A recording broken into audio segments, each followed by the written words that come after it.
can come forward. And so the very first way that we do this is like, this is why, tell us who do you think you are? This is Jesus Peter, asking Peter, like, who do you say that I am? Who do you think I am? And then he tells him, and then you're the Christ, the anointed one. Only the Father could reveal that to you.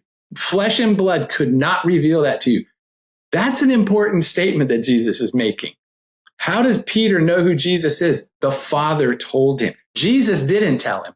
The Father told him. So discipleship has to involve some kind of access to God that reveals mystery to us, that flesh and blood can't do, the Spirit can do, right?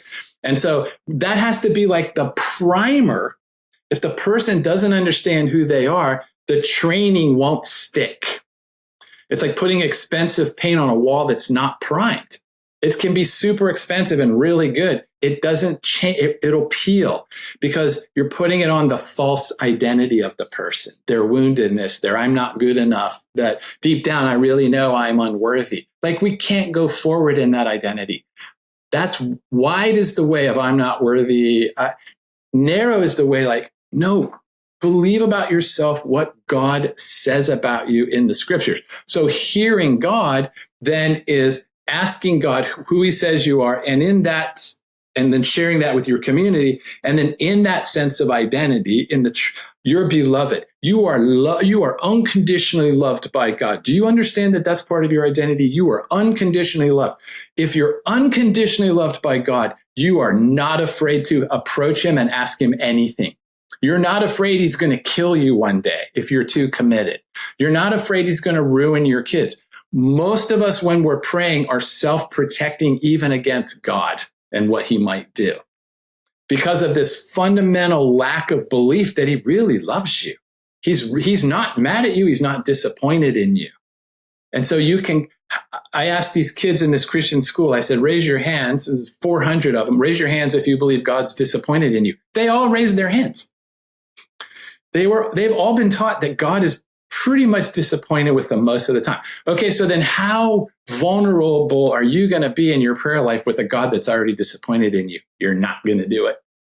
You will protect yourself from God really hammering you on who you really are.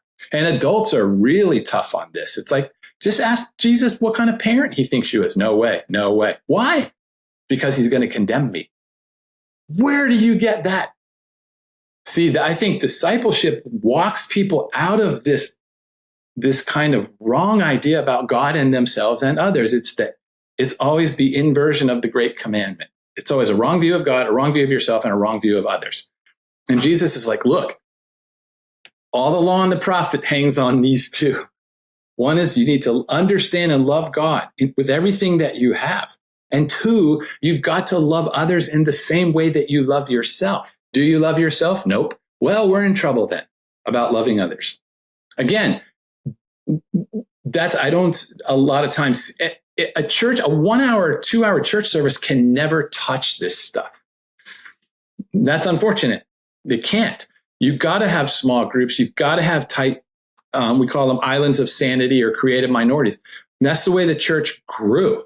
We know that. But when you make it into an empire, it loses all of that component to it. So hearing from God is simply learning how to pray, ask God questions, listen to how God speaks to you, whether it's through the word or through impressions or through,